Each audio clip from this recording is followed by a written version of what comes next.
I'll say it right then and there. That game was very boring. Very, very boring. The Phillies lose this ball game to the Pittsburgh Pirates, the second game of this 3-game weekend set. They lose it by a score of 5-1, and the offense was dead silent. And the pitching, on our standpoint, didn't really help much either. Zach Eflin on the mound stunk. The bullpen came in. Nick Pivetta, Morin that we got from the Minnesota Twins, Salas. Bullpen didn't look that good either. Just offense-wise, just everything didn't look good today. Everything did not look good today. And it looked like everything for the Pirates just went right. Everything the Pirates were doing was just right. They got at least 12, 13 hits in this ball game, and I think at least 6 of those were extra base hits. So they were getting bad on ball, and they were doing the right things. They were getting those timely hits to score runs. Similar to what the Phillies were doing last night, getting those late timely hits, even though we had all those chances with the bases loaded last night. We had those timely hits late in the ball game, but it seems like the Pirates in this ball game got timely hits when they had their chances.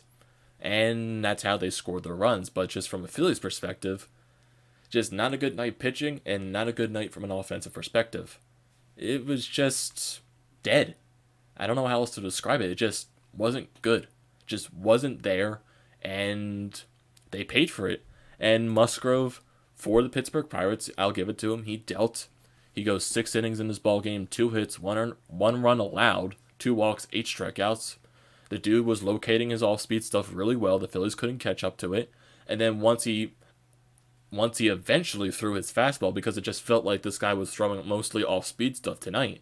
And when he threw that fastball, when it clocked to at least 96, 97, Phillies couldn't catch up to it. So, and it also just felt like from a Phillies at the offensive perspective when they were batting, it just didn't feel like they were trying to find their pitch. They weren't trying to find the pitch that they could hit. It just felt like they were trying to, I would say, just swing at anything. Swing at anything that is in the strike zone instead of finding your pitch to hit, a pitch that you feel comfortable hitting at, if you know what I mean. It just didn't feel like they were trying, it just felt like they were trying to get a hit no matter what. Like, even though that's a good mentality to go with, get a hit no matter what, but when you're swinging at everything, it's not really good when you're swinging at everything. And just offensively, like I said, 3 hits in this ball game, just dead. It just did not look good. And when I said from Zach Eflin in tonight's ball game, stunk once again. And Zach Eflin just, like, right before the All-Star break and since after the All-Star break, this dude just, I don't know what the hell happened to him. This dude just stinks right now. And he's not the Zach Eflin from the first half of the season where he was very consistent. And I don't know if I'm catching a theme with Zach Eflin, but even last season in the first half, when we called him up, he was pretty solid, pretty consistent. And then once we got around to that second half of the season, started to stink, started to become inconsistent, losing a lot of ball games, giving up a lot of runs, getting driven out of the ball game very early. And I don't want to put any money on it, but it just right now it just seems like when Zach Eflin gets to the second half, he stinks. He stinks a lot. And he is stinking, sucking right now. And the stat line for Zach Eflin, he gets taken out early in this ball game, only goes four innings, gives up 5 hits, 3 earned runs, walks 0 actually, and strikes out 3. Not a really good night for Zach Eflin, even though he was taken out early. He had around, I would say, around the 50 to 55 pitch count at this point when he was taken out of the ball game. So I don't know from Gabe Kapler's standpoint if he was just I've seen enough of this and I just want to go to the bullpen at this point because Zach Eflin isn't helping us right now. So I really don't know the decision making from Gabe Kapler to take him out early in this ball game, but from Zach Eflin, he just wasn't pitching good tonight and he wasn't helping us at all, regardless of the offense being dead silent out there. And when the Pirates started scoring the runs in that 3rd inning, they were getting to Zach Eflin. And this was mostly with 2 outs. Musgrove, the pitcher, gets a double, and then the next batter gets an out. So we have 2 outs in this inning. But then Brian Reynolds, he singles, which scores Musgrove. And then Starling Marte, he gets a double, which scores Reynolds. And then Josh Bell gets, I wouldn't want to say the bloop single, but it's a fly ball that lands in center field, and it scores Marte to make it 3-0 Pirates. But on this Josh Bell fly ball, I don't know if Scott Kingery, the center fielder, if he was playing way too deep or he misread the ball.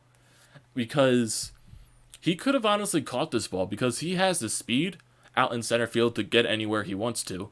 It just felt like maybe was he playing this ball way too deep? Did he stutter a little bit before where the ball was going to land? But Scott Kingery honestly should have caught this ball, and that should have been an out, and honestly should have been 2-0 Pirates, but the ball dropped in front of Scott Kingery, and he bobbled it a little bit, so it's 3-0 Pirates at this point. And then we go to the 5th inning for the Phillies. We got a couple base runners on. Brad Miller, who was in today for Maikel Franco, gets on with a walk. Cesar Hernandez gets on with an error, so it's 2nd and 3rd. For Adam Hazley, he gets an RBI ground out to make it 3-1 Pirates. And then, after Zach Eflin gets taken out of this ball game, we decide to bring in Nick Pivetta for a couple of innings. He goes 2 innings, gives up 3 hits, 1 run allowed, walks 1, strikes out 1. So he gives up an RBI in this ball game, which really, honestly, what are you going to expect from Nick Pivetta? He just doesn't. Nick Pivetta, what are you going to expect from him as a starter? What are you going to expect from him out of the bullpen? So you're honestly getting the same Nick Pivetta. You just don't expect what he's going to do out there every single night. So we didn't expect what he was going to do every 5th day. What are you going to expect from him when Gabe Kapler decides to take him out of the bullpen? And today, Nick Pivetta, yeah, he was clocking the velocity up there. I saw his fastball at around like 96, 97, 98. The dude just couldn't locate the damn ball. Even his curveball and off-speed pitches he couldn't locate. It just felt like he was having trouble. He was struggling. He had a little bit of a new pitching windup. He was going from the sidearm this time instead of going his full windup. He was going from the side this time, and like I'm not blaming it on his windup. Of course, it's just Nick Pivetta did not look good, and that's the typical Nick Pivetta we have seen in his tenure with the Phillies. He just doesn't look good. And then we decide to bring in Mike Morin, who we recently got in a trade this afternoon last night from the Minnesota Twins for cash considerations. And Mike Morin, he's been a decent pitcher for the Twins this season, has a little bit of an above 3 ERA.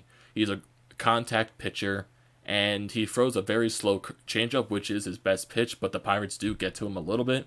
Gives up 2 hits, allows an earned run, and then he only pitches an inning. So, really not a good start to your Phillies career for Mike Morin, but maybe he'll get another crack and he'll be better, because I feel like he'll be one of our better relievers. Just has to get some more time to get used to being with the Phillies. It was only his first day with the ball club, and he already got thrown out there out of the bullpen. And we also decided to bring in the 8th inning, Salas, and I don't know why we keep using this guy, because he's not that good. He's not that good. He gets into a bases loaded jam with 2 outs.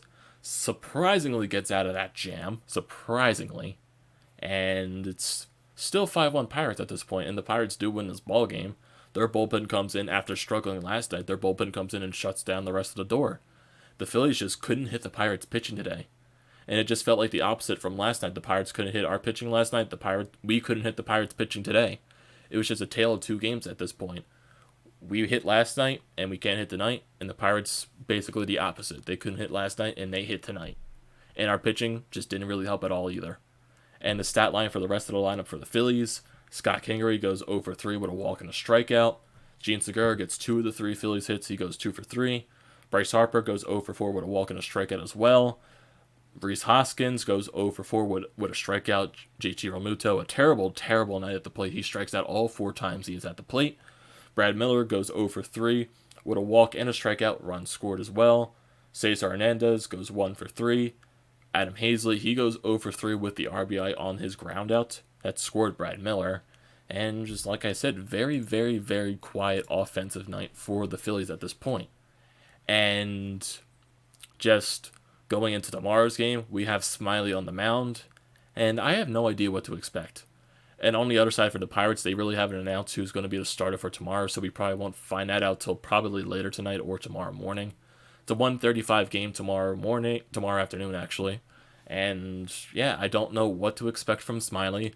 His stat lines from Texas earlier this season, I think he was around 1-5 with an over 8 ERA. So yeah, just no idea what to expect, if it's going to be bad or it's going to be okay or good. So hopefully it's good, because we do need that lefty in our starting rotation every 5th day. It'd be nice to have a lefty that can hopefully be consistent. I'm not counting on it. I'm not counting on it at all. But it'd be nice to find something consistent. And there's also been a lot of other rumors the past few days. Like I said yesterday, that the Phillies are still trying to go out there and find some pitching for this rotation. A lot of names like Marcus Stroman from Toronto, Mike Minor, Madison Bumgarner, Zach Greinke, all those kinds of pitchers, those top pitchers. But we really probably won't find that out until closer to the trade deadline, which is in, I would say, a couple weeks. It's July 31st. So really don't know what's going to happen from that standpoint. But just back to this game, very boring. And I don't want to say I'm pissed, but I am pissed that we lost. But it just baffles my mind a little bit just how dead it was today. Just how dead the entire team was from offensive standpoint and a pitching standpoint. Just wasn't there. Wasn't there at all, and that is mainly why we lost this ball game. You can't hit, and you're not going. If you don't hit, you're not going to score. And when your pitching's bad, you're not going to win a ball game. So that's what happened. So what are your guys' thoughts on this ball game? What are your guys' thoughts on going into tomorrow with Smiley on the mound? Do you think it's going to be good or bad? What are your thoughts on more additions to the pitching rotation with all the rumors about us going after pitchers at the trade deadline? So don't forget to leave a comment. Don't forget to drop a like. Don't forget to subscribe to the channel. And I will see you in the next video.